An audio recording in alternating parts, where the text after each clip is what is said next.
but we are hoping to do the whole East Coast in the near future, and Adelaide as well. They've got a couple of good festivals over in Adelaide, which we've put our name down for. We still look back at the last 2 years and what we've achieved. It's mental, to be honest. That we've done as much as we have in such a short time because we just absolutely love what we do. The performance is more important than playing everything perfect. Yeah.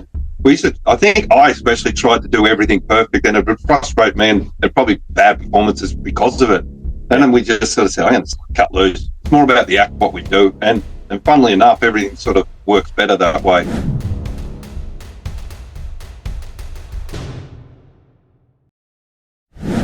Hey, for the first time in the history of Cupchairs in the Chair, we are redoing our interview with Luna's Dark Secret, because if something is worth doing, it's worth doing twice. Please welcome Luna's Dark Secret, joining all the way from Melbourne, Australia. We have Matt, Harry, and Steve. Guys, good to see you again.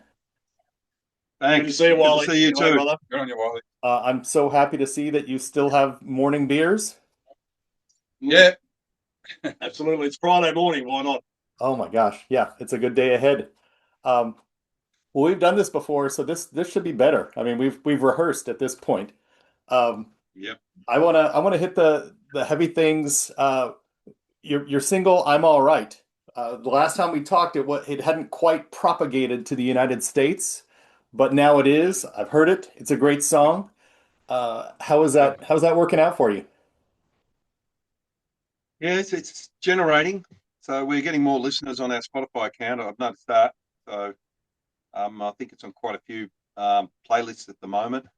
So we've pushed it out there. People are liking it, and yeah, getting a good spin. It's been well received. We've had I love it when we get random collaborations come through from Instagram accounts that we've never dealt with before, never heard of before, and we've had multiple music companies on Instagram just love the track, and they've either remixed it or they've grabbed it and they've actually put their own post that relates to the review of the song. And it's great when you get messages just come through for that sort of thing, and I got one literally this morning where a music page wanted to collaborate with us on the song. So that means it's been well received. That's fantastic. Yeah. Just for people who are not familiar with you, and this is their first exposure, can you kind of go back over how this band came together? Yeah. He's just got to get rid of his dog. I'm just going to get rid of the dog. Sorry. Dog issues. Get out of here. I love it. That professional. I actually studio dog patrol. I did an interview yesterday, and one of the members has a newborn baby, and he needed to give his wife a break, so he was pushing around the baby in a carriage the whole time on the phone. Like, dogs, we got babies. Yeah. The background of the band. Yeah, the background of the band. I mean, from my perspective, Matt and Harry had known each other for a while, and were in other bands together. And I'd been in a cover band and was just doing gigs all over the place in a sort of a rock cover band. And there's a platform called Bandmix where you can reach out to artists all over the world and all over Australia to connect with artists if you're looking for a drummer or you're looking for a guitarist or a vocalist or whatever. And I never logged into it, hardly ever used it.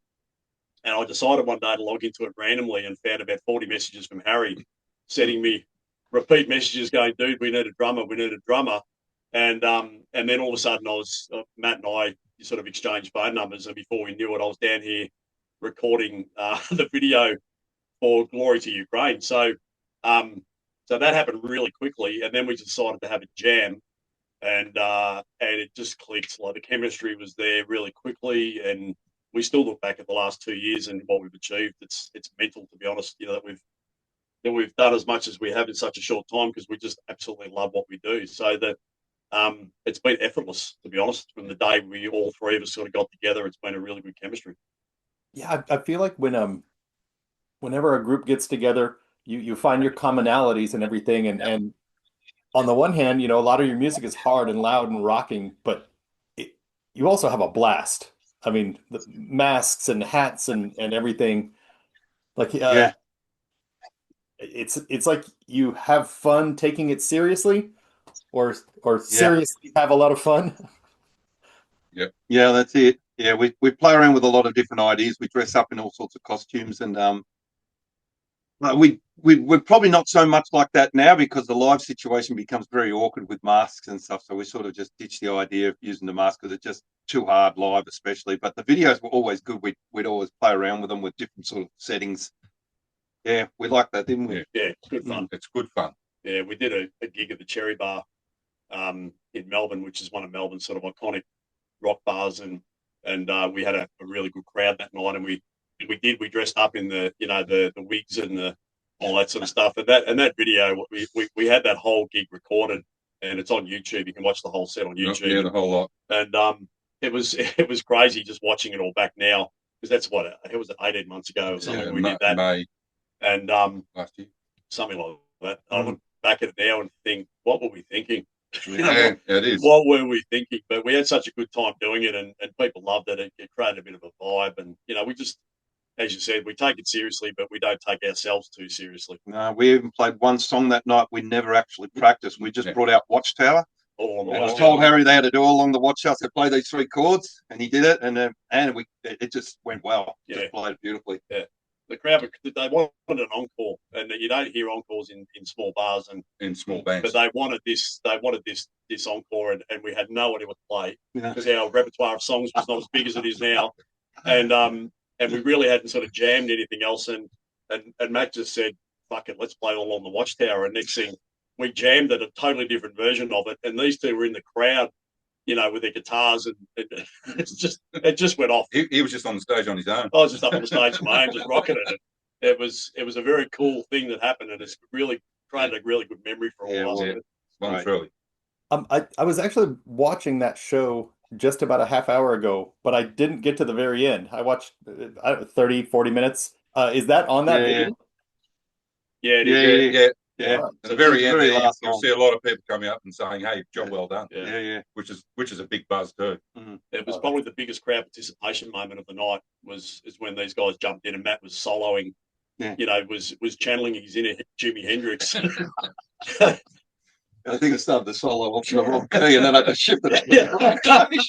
It was totally the whole thing was ad-libbed, and it was fucking amazing because it really felt like that's what live music's about, right? It was because you rehearse to get everything perfect, and then when you do something like that and it works, you get a bigger buzz, or I get a bigger buzz personally out of something like that working than playing your rehearsed songs, each week.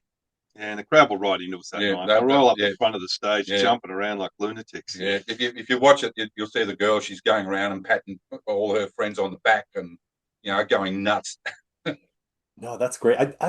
I can't remember who said it. I just watched an Instagram reel, and it was talking about band preparation. That a lot of bands will just be very loose in rehearsal. You drink and everybody's late, and you just kind of mess around. And then when you go play, you're very tight because you want to be perfect. And they're like, no, that's all wrong. You should practice to perfection so that when you get on stage, you don't have to worry about accuracy. You worry about fun. You can act loose. Yeah. I think that's a big secret that especially younger bands don't necessarily appreciate. I think we adopted that in the last few gigs we did. We just said, well, the performance is more important than playing everything perfect. Yeah. I think I especially tried to do everything perfect, and it would frustrate me, and probably bad performances because of it. And then we just sort of said, I'm going to cut loose. It's more about the act, what we do. And funnily enough, everything sort of works better that way.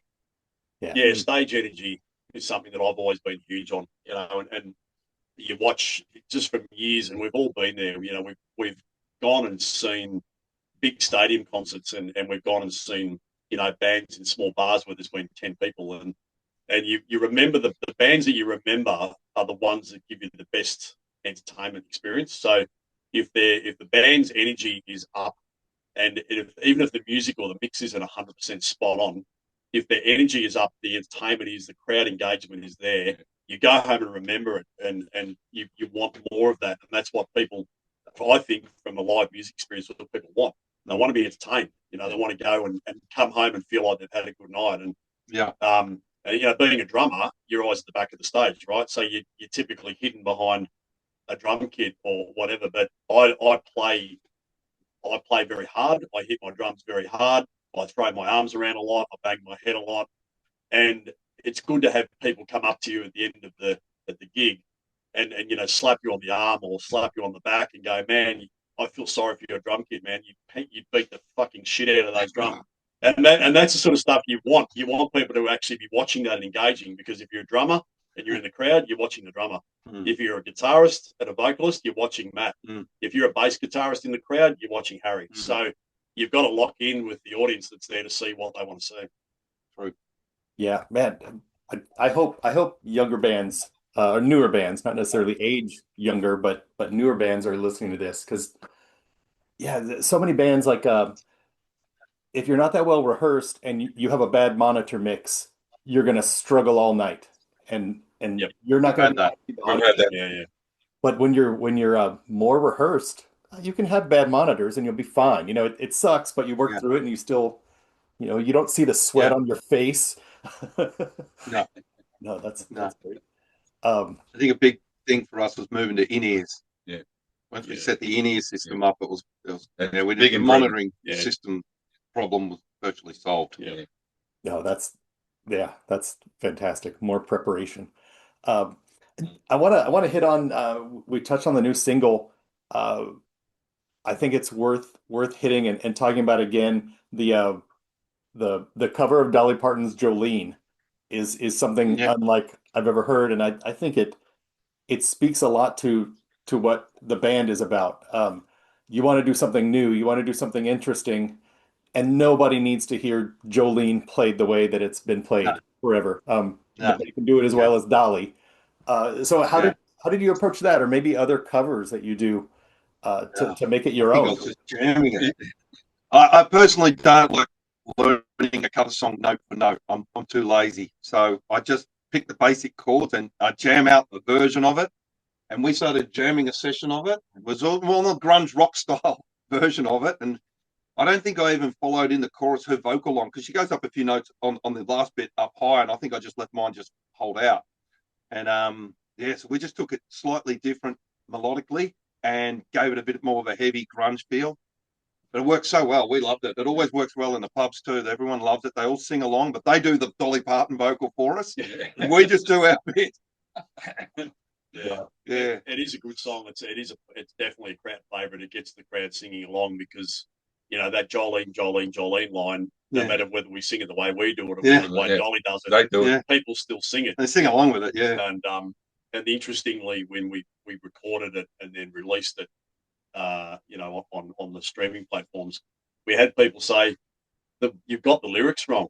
What it's don't take, it's please don't take my man. Yeah. Whereas we flipped the script and said, this is about a woman stealing A a woman. woman from a man. Yeah. And it took a while for people to get the fact that we'd flipped the script a little bit, and that made it more of a talking piece. It was changed the way we engage with the crowd on it. So that was kind of cool. You had to do the video accordingly. So for that one, if you look on YouTube, Yeah, it's an angry song. it's an angry song. I think that's interesting, because I think it seemed like there was a phase for a few years of people covering songs and doing it exactly. I'm blanking right now. Weezer did a cover of Toto. Was it either Africa or Rosanna or something? Yeah. And it was, I mean, damn near perfect. I mean, you could tell it it wasn't quite Toto, but it was spot on. And there's something impressive about that. But I like the exact opposite. It's like you put it through your own blender and spit it back out. It's like, what can you do to this to do something different? Yeah, wait till you hear. We've done it live. We haven't recorded it yet, but we are going to. We've got a very, very dark, heavy, slow version of Chris Isaac's "Wicked Game." Yeah. Nothing like the original. Nothing like the original, but and you talk about a song that's been covered a million times by so many artists.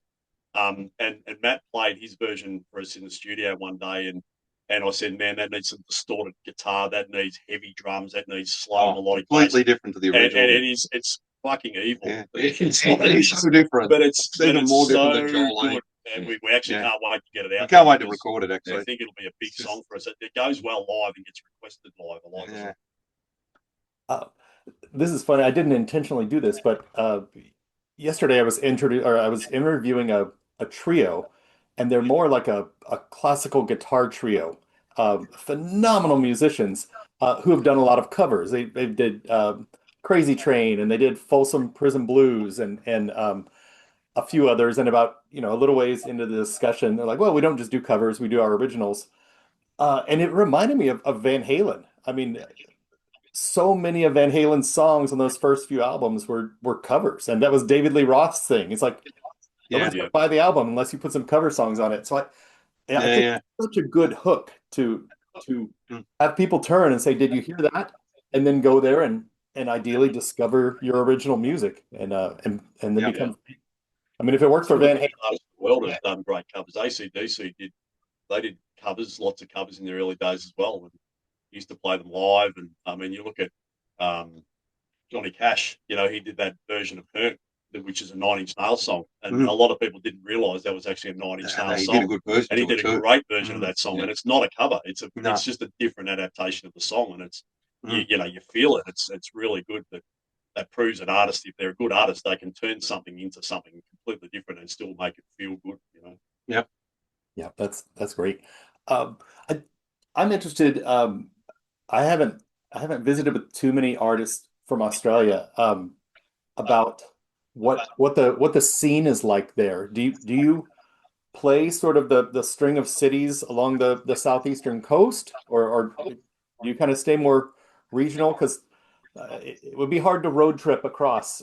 It's Yeah. like We haven't quite gone further than our own city at the Yeah, moment. we're still basically Melbourne at this stage, But but that's a wide area in yeah, itself. it is big in itself. But we are hoping to do the whole East Coast in the near future, and Adelaide as well. They've got a couple of good festivals over in Adelaide, which we put our name down for. Yeah, we're looking for festival.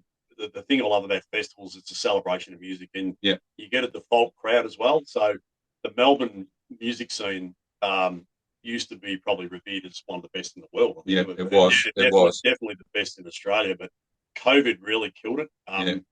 And I think the self-entitled new generation of music listeners now, the younger crowd that moving through these bars where people would pay $15 to walk in and watch any band, or watch three bands that they'd never heard of, just for the entertainment experience.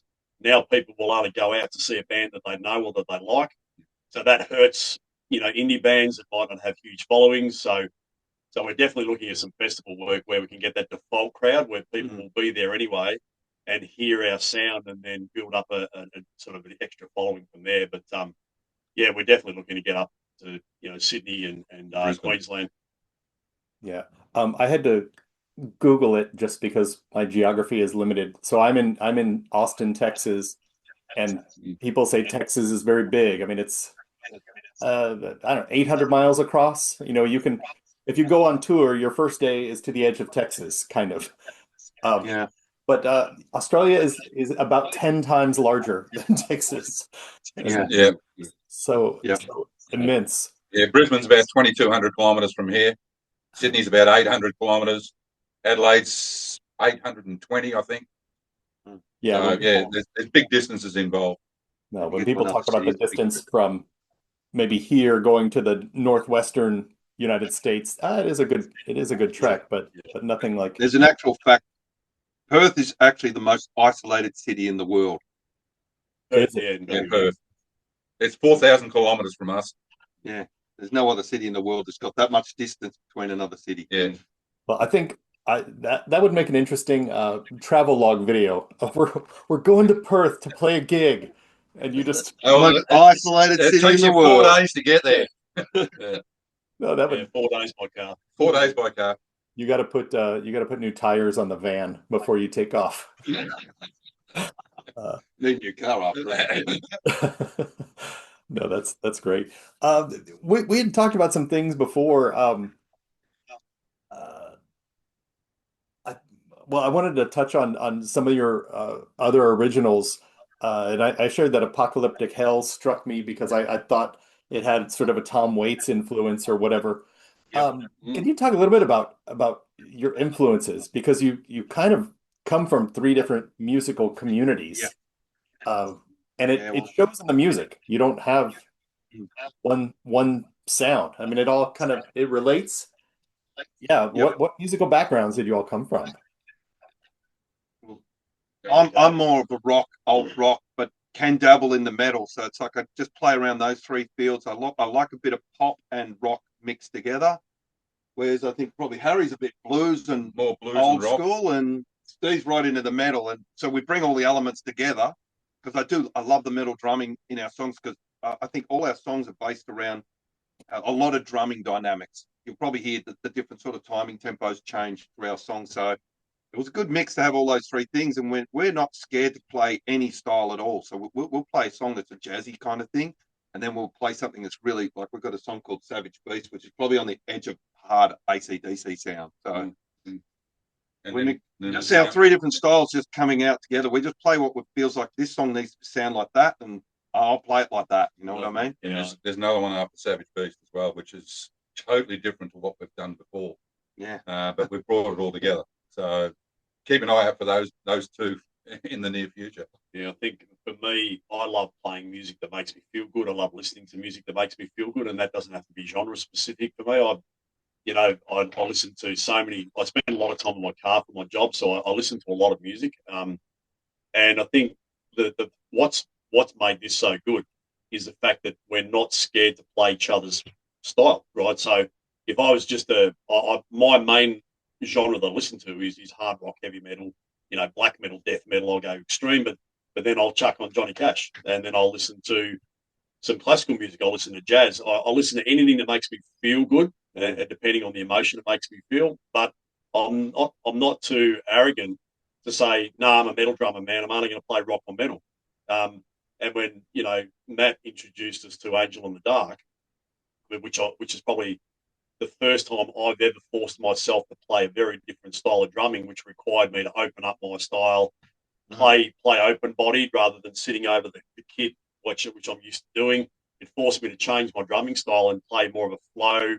I absolutely love that because it made me appreciate that, there's so many different styles of music I've played. I've always played typically rock or metal. And Matt's songs and creations have made me a better drummer because it makes me open up my style and think about playing differently. And even my singing techniques have changed. My backing vocals have changed.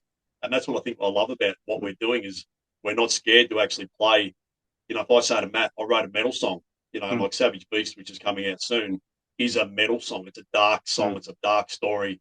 And Matt just said, right, I'll fucking make it a metal song for you, man. And he did. And it's awesome. So that's what I love about what we do. Yeah. Another good thing is Steve really adapted to Matt's song Forsaken Town. It's a ballad, and the way Steve accents in Forsaken Town, it's just, I'm a drummer by trade as well, but I only took up bass, 6 years ago. And the way Steve accents in Forsaken Town, it's really heartfelt. You can actually feel his feeling that he's put into the song.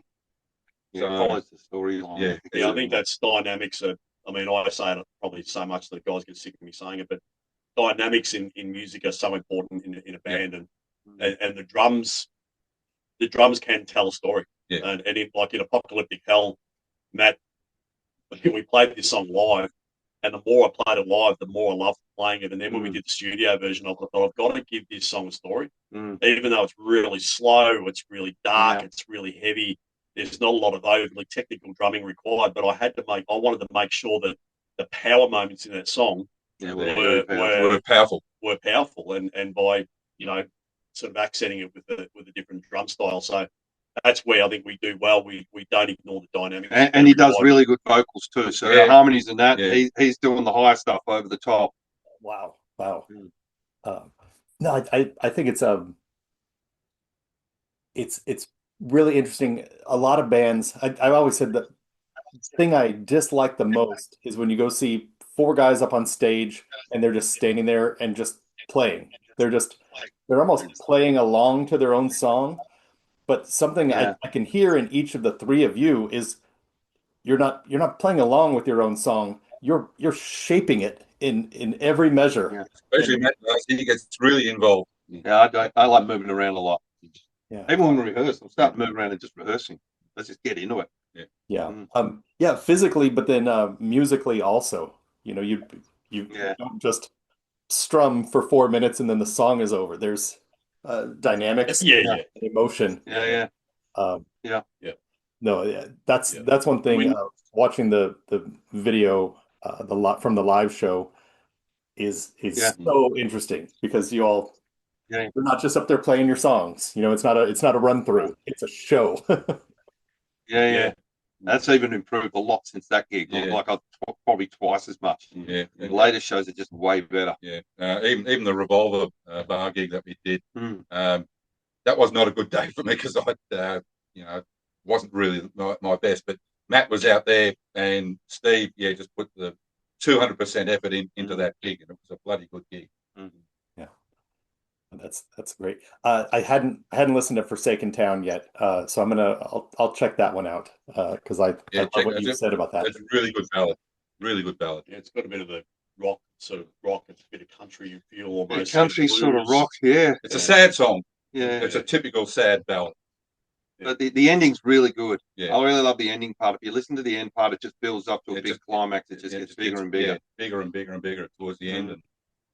And then it just calms down for the last, 30 seconds. It delivers a good message too. It's a bit of a, I don't think it was meant to ever be a mental health song, but it kind of became it one. is. Yeah, It became look after your family. It became a mental health song. It's there's some suicide in it. There's some happiness in it. It's a good journey. It's a 5-6 It's a very song. storytelling song about a town. Yeah, nearly 6 minutes. It was actually influenced.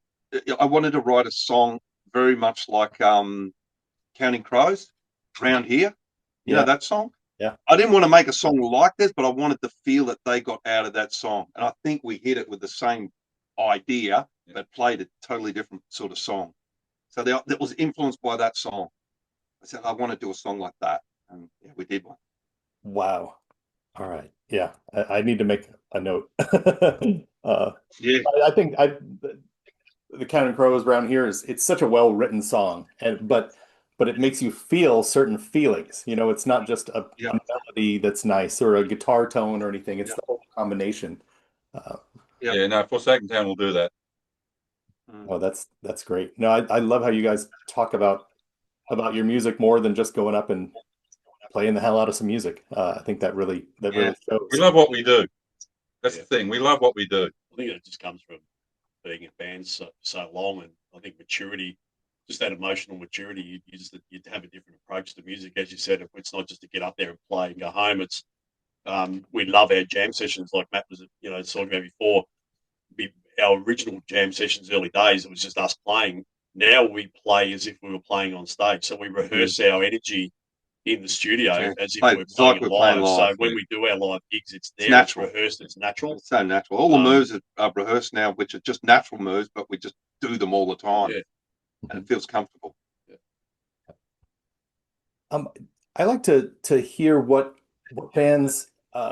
Maybe you could pick a thing or two that you've done. You're like, oh, this is a good idea to maybe get your song to the next level or get your live show to the next level, and it didn't work out, or you did something and it worked really well. You know, like maybe a pitfalls or successes or something. Is there anything that kind of jumps out? Like, man, after we started doing that, I guess one example is not wearing full masks at live shows. That made life a bit easier. We really can breathe. Where things wrapping around our face and I was choking on stuff and you were sweating and he's overheating and the wigs can be very, very painful because they're fine. They get in your mouth and you're forever trying to spit all the bloody hair fibers out. It's very funny. When we did the Fly Away video, we recorded it out the back of Hazmat Studios, which is where we are now.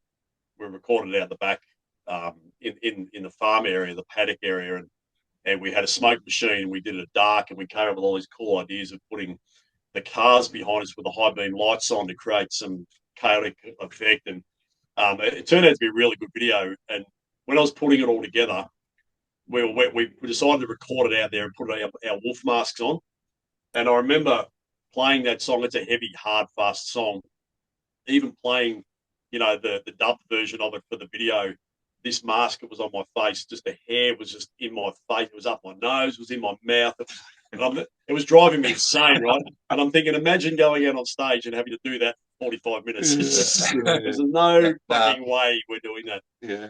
No, it makes you So we've appreciate. matured from that. We'll do it for videos. It makes you appreciate guar. Like, how do you? Yeah, How do you yeah. I dress don't know in- how they do that. No, that's. Well, They- Slipknot. I don't know how they do that either. Slipknot, Sleep Taken. Yeah, Sleep all the masks. Taken have all got masks on all night. Yeah. No, that's excellent. You have the single out. All right, it's still very new, a week and a half, 2 weeks old. What's Yep. what's next on the horizon? Are you already writing to do another recording, or do you have another single ready to go? Yep. We're in the death throes of Savage Beast. Hopefully that should be coming out very, very soon. That's quite heavy. And then we've got another song that's called LA Riots, which is About the riots. it's about the riots in LA, obviously. But yeah, it's a slightly different to what we've been doing. It's Tell Yeah, I a think- story. I think How this- it came about. Well, that song because we don't have a lot of rehearsal time, so we started practicing our songs when we get to rehearsal, but not actually practicing the new songs. So we just decided. I said, my son came up with the synth pad thing, and I said, "Can I have that?" And he gave me the synth loop. I stuck it in. I said, "I'm going to write a song around that," and we wrote LA Riots out of it. And then we've never rehearsed it, but we started recording it, and we're now at the last stages of recording it, but we've actually never played it. Yeah. So it's a new path we've taken that we're going to start experiment. just making songs before we rehearse them, and then working out how we play them. So, and they're all very different. Like they take us on a new journey every time. This song's completely different to everything we've done before. Yeah. Because of that fact, it hasn't been jammed out. It's just laid down, and started recording it. The first time we've ever invited a muso friend of ours to collab with us as well. So, three of them actually. So there's my son and another guy done feedback guitar. Yeah, so we've jammed. We've played lots of gigs with a band called Julius, and the lead guitarist and a lot of the song creator content is by him. And we thought, you know what, let's get him in to do the lead break at the end of the song. And he came in and went to Matt's studio and like within one afternoon just tore up this kick-ass lead break. Really good guitar. Tail end of LA Riots. So beautiful. So we're just taking different. We're looking at challenging ourselves all the time and doing different things. Yeah. One of my very early bands, we were barely rehearsed well enough, and we got an opportunity to do a television show, just live music on stage. You get one take and you play, and we had a pretty traditional blues style song. It was an original, but it was slow blues. And with no rehearsal, we invited a friend of the band who is a phenomenal guitarist. And so we got up and we got to the guitar solo, and just nobody knew what was going to happen. And it was magic. It was absolute magic. They're the best moments. They are the best moments. I mean, it was a risk, but when you trust each other and everything, risks are worth taking. But that's really interesting. I heard will.i.am from the Black Eyed Peas yesterday was talking about they did some huge show in France, and they finished the show, and the crowd was just kind of almost like soccer chanting, oh. They were just singing this thing. And he bumped the sound guy and he said, "Are you getting this? Record that." And he went home and wrote a song using that sound of the audio. Yeah. It's like, good idea. Rhythm, there's melody. And it's like perfect. 20,000 people like doing this. That's a good idea. I do like that. Love it. That's called. That's just called. Including your audience. It's brilliant. Yeah, they're part of the band now. They are. Yeah, they've become, well, the crowd does become part of your band, don't they? I mean, if you go to really good live performances, doesn't matter what genre of music, when a crowd engages with a band and locks in, it's great stuff. It makes the hair stand up at the back of your neck. No, that's we don't mind engaging. We get them clapping, do a lot of clapping stuff, and they'll just start clapping along. Yeah. We just haven't quite got a mosh pit going yet. That'll be the next thing. We need to get a pit. We need to get a circle pit going. It has to be the right crowd. You get into the wrong crowd and say, start pushing each other now. That's right. Yeah. The last time we visited, I'm really interested. again, because of your location, just it's physical distance away from other mainlands or whatever, trying to break through to different audiences. And you were talking a little bit about TikTok. Are you guys starting to lean on TikTok a little bit more? Yeah, we are. I mean, I've got a lot of social media experience and marketing experience, so I do the social media stuff for the band, most of it, and I've always believed in a post a day, you know, trying to keep that in regular engagement, whether it's a remix of someone else's post, whether it's some funny stuff. But I always make sure our music is over it, so that way people will get to hear our songs and see what song's playing. So if they like what they hear, they can sort of click the button and then and follow the link or whatever and look us up on Spotify. But TikTok is a funny one because we started out. I started doing it and only using it for the band. And randomly, I was over in South Africa on business, and Angel in the Dark had just been released, and I did a post on Angel in the Dark, and it went nuts. It was like over 100,000, around about 100,000 views. And I was texting the guys from South Africa, and there's like a 9 or 10 hour time difference over there to here. And I was texting the guys going, check out the views. And Matt got addicted to it. Every 5 minutes, he's going 80,000, 82,000, 85,000, 87,000. And it just kept going up. And we just went nuts. But the thing was, it clicked into it was like 24 hours. This all happened. Yeah, it was like 100,000 people in 24 hours. And to us, that's big numbers, right? Mm-hmm. So, but all of a sudden, we saw, because it was in South Africa, it clicked into the South African algorithm, and we were getting all these African people following our band. Our followers also went up by about 200 followers. Yeah. So, and it was just, it was crazy. So we still use it. I don't know how much it does for our music, as in promotion wise. I think Instagram probably is the better one. But yeah, TikTok is big. It's big. If you can get it to work for you, you've got to be careful though. If you pay, you can promote posts, but they literally get fake bot likes. It's all fake. So if you create that good organic content on TikTok, it can really bring people to your music. But again, it's those intangibles. How do you find out whether it really worked? Do you then check your Spotify listens to see whether they went up and see whether it might have been linked to that? It's a very much an unknown space. Yeah. No, it's crazy that you have to be a marketer and a mathematician and a statistics analyst. We get stuck in the numbers all the time. Matt wakes up early and he'll check the Spotify listeners and he'll send through the latest stats. And it's like you get hung up in the data all the time. Yeah.